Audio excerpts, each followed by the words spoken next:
Kahit na malayo ka sa piling ko, ipadarama ko ang pagmamahal sa'yo.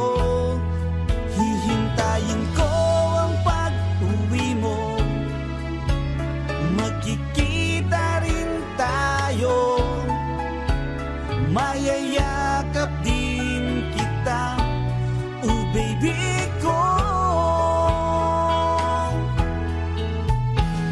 Hindi naman hadlang ang layo ng pagitan, basta't sa puso ko ikaw baby ang laman.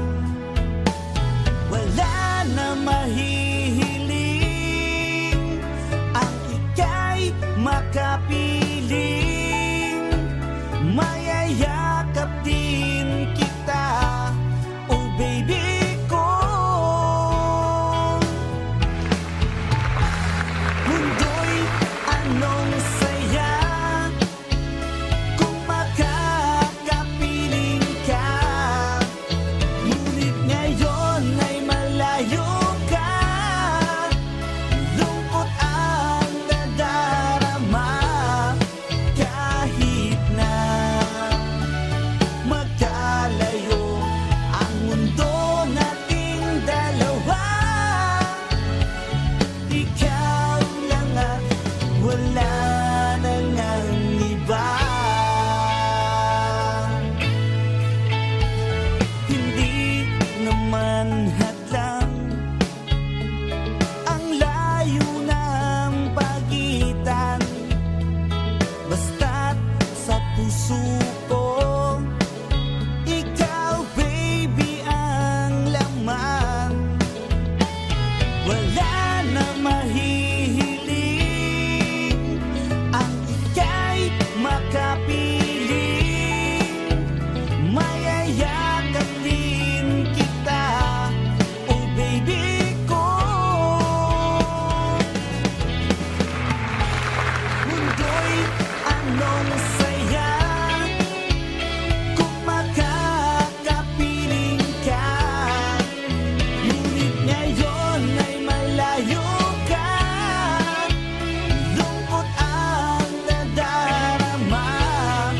Kahit na magkalayo ang mundo nating dalawa, ikaw lang at wala nang ang iba.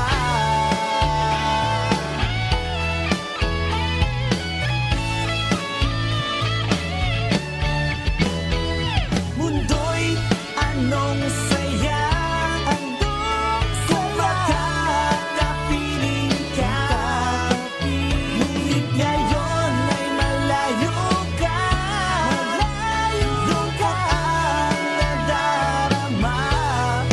Kahit na magkalayo ang mundo nating dalawa, ikaw lang at wala nang ang iba. Wala nang iba.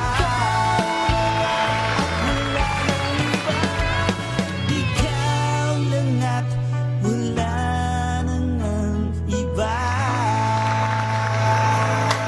Ayan, ikaw na nga at wala nang iba. This Tuesday morning ay kikilalanin po natin ang ating panauhin, performer of the day. Siya ay hindi lamang isang natatanging singer, siya rin po ay isang composer na nagbibigay buhay sa mga awitin at galing mismo sa kanyang puso. No? Kaya naman, ito po, papakilala natin si Sir Ronald Melo. Good morning at welcome sa Rise and Shine. Hi, Ronald. Good morning. Maraming mga awit ang nagkakwento ng kanilang buhay at emosyon gamit yung kanilang mga kanta. Kaya naman ikaw bilang isang singer, songwriter at composer, paano mo ginagamit ang musika para ikwento yung sarili mong buhay at emosyon? Kasi binabase ko lang po sa sa personal na nangyari sa buhay ko. At pag malungkot ako, tulad ng pag broken ako, yun, nakakasulat ako ng mga masasakit na kanta. Madalas ka bang nasasaktan sa pag-ibig? Minsan po, nung mga siguro high school life ko, lagi nabibigo. High school. Pero bata mo pa rin. Pero pag composer, alam mo yung mga gandang kanta na hindi natin nakakalimutan, yung mga timeless na mga awitin na napapakinggan natin until now, iyan ay dahil sa emotion. Ganun ka rin, pag nagsusulat. Kung kailan ka heartbroken, saka mo yung sinusulat. So may date yun kung kailan ka nasaktan. Meron po, meron. Yung mga nanakit sa'yo, nilalagay mo rin ba doon? Hindi na po. Hindi naman. Kasi si Selena Gomez, di ba? Yung mga si Taylor Swift, ganyan mag-compose. Kapag broken-hearted, saka sila nakakagawa ng mga gandang kanta.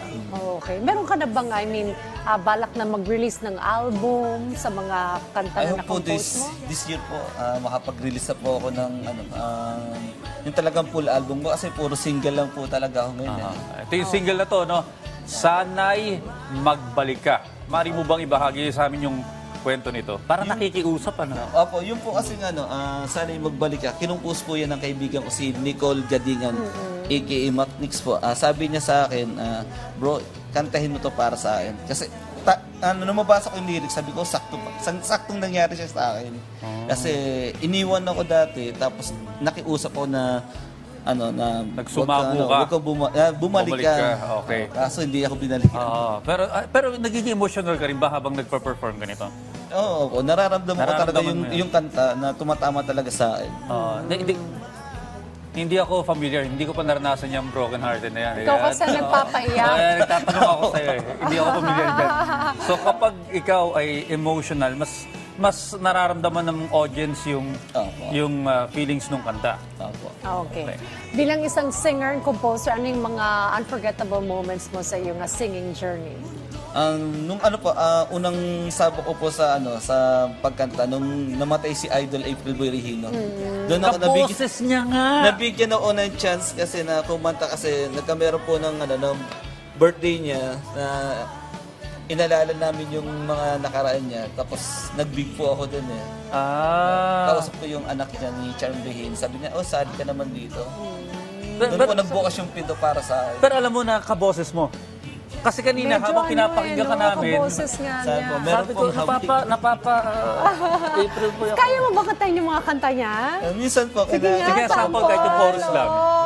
Di ka ba nangihinayang sa kahapon kay saya?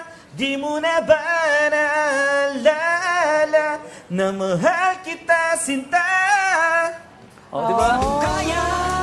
April Yan, po. gusto ko marinig yan. Classic yan eh. Kaboses niya. Kaya kaboses niya pala, talaga. idol niya kasi. Kaya nga. Si Pero April Boy meron ka ba mga upcoming events na mapapanood ka o gigs? Saan ba pwedeng... Meron po ako dito sa this coming November 4 sa Muñoz po. Na-invite po ako dyan na kumanta. Fiesta daw po eh. Sabi niya, nag-ano po sila sa akin. Saka po sa social media po, meron kami pong yung Pico Live. Then sa Dream Sleep po, kasali po ako sa event nila. Then yung ay pong ang account po sa Facebook ang Ronald Melo. Saka po sa Spotify Ronald Melo din po. Saka sa YouTube, ang YouTube channel ko po ay DJ Melo TV30. Okay, Ayan. well, Ronald, thank you very much. Good luck, Mamaya mapapakinggan pa natin ang kanyang boses. Thank you, Ronald. Maraming salamat.